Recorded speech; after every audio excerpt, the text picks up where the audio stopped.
በኮረም አካባቢ በሚገኙ የህወሓት ወታደራዊ ካምፖች ላይ ከባድ የድሮን ጥቃት ተፈጸመ።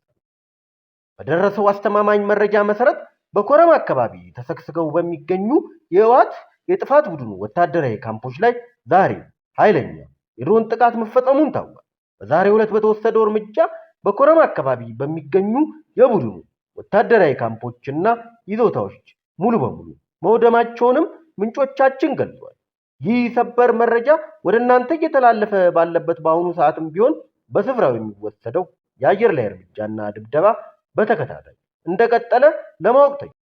የጽንፈኛው የህወሓት ፖለቲካ ሚሊታሪ ቡድን ኢትዮጵያን ለመውጋት በግብፅ አቅራቢነት በሻዕቢያ አስተላላፊነት በተለያዩ ማዕከላት ከዝኗቸው የነበሩ ስትራቴጂካዊ የጦር መሳሪያዎችን ከተለያዩ የጦር መሳሪያ ማዕከላት በማውጣት በተለያዩ ቦታዎች ቅጠል፣ ጭድ፣ ሸራ፣ እንጨት አልብሶ ለመደበቅ እየሞከረ ሲሆን 24/7 አየር ላይ በሚቀጥፉ ረቂቅ የደህንነት ስለላና ቅኝት ድሮኖች ብሎም በሰላም ወዳዱ ህዝባችን የደህንነት መረጃ በመታገዝ በተለያዩ አካባቢዎች ተበትነው የሚገኙ የጥፋት ቡድኑ አቅሞችን ወደ አመልጥነት የመቀየር ስራ ተጠናክሮ ቀጥሏል። ህዝባችን አይን የተሰወረ አንዳች ነገር የለም።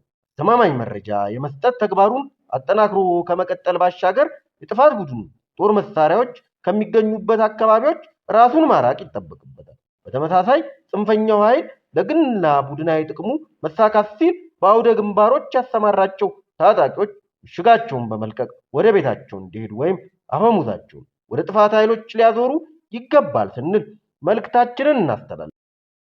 ኢትዮጵያና አሜሪካ በኢኮኖሚና በደህንነት መስክ ትብብራቸውን ሊያጠናክሩ መሆኑ ተሰማ።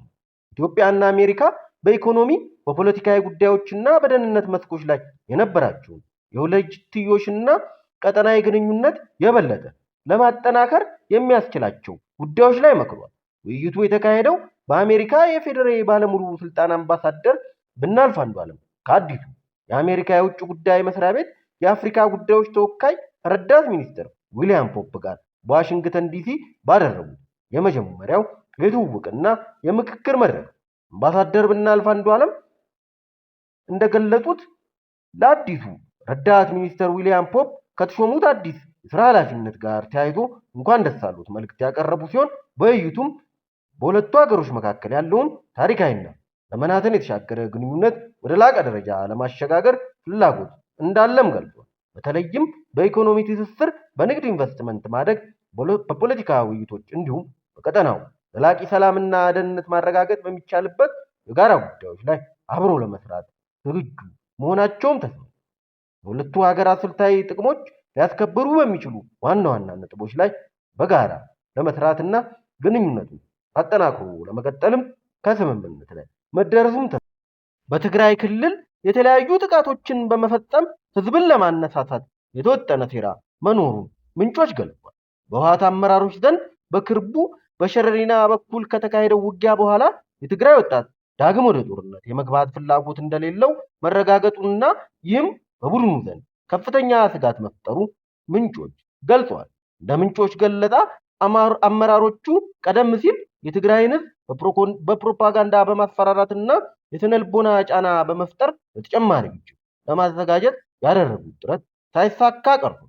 በመሆኑም አሁን ላይ ህዝቡን ለማስቆጣት በቁጣ ወደ ውጊያ እንዲገባ ለማድረግ በገዛ ህዝባቸው ላይ የተለያዩ ጥቃቶችን ለመሰንዘር አቅደው እንቅስቃሴ እያደረጉ ይገኛል።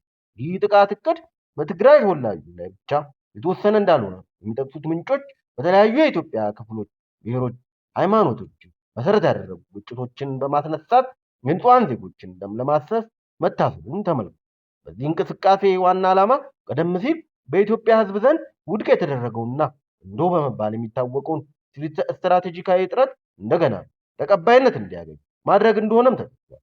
እነዚህ ያሉ ሴራዎች ከዚህ ቀደም በሐውዜን የተፈጸሙና ደርግን ለመግደል የታሰቡ ተመሳሳይ ታሪካዊ ክስተቶችን የሚያስታውሱ መሆናቸውን የገለጹት ምንጮች ኢትዮጵያ የሚመለከቱ አካላት ሁኔታውን በንቃት ይከታተሉ እንደሚገባም ተመልክቷል።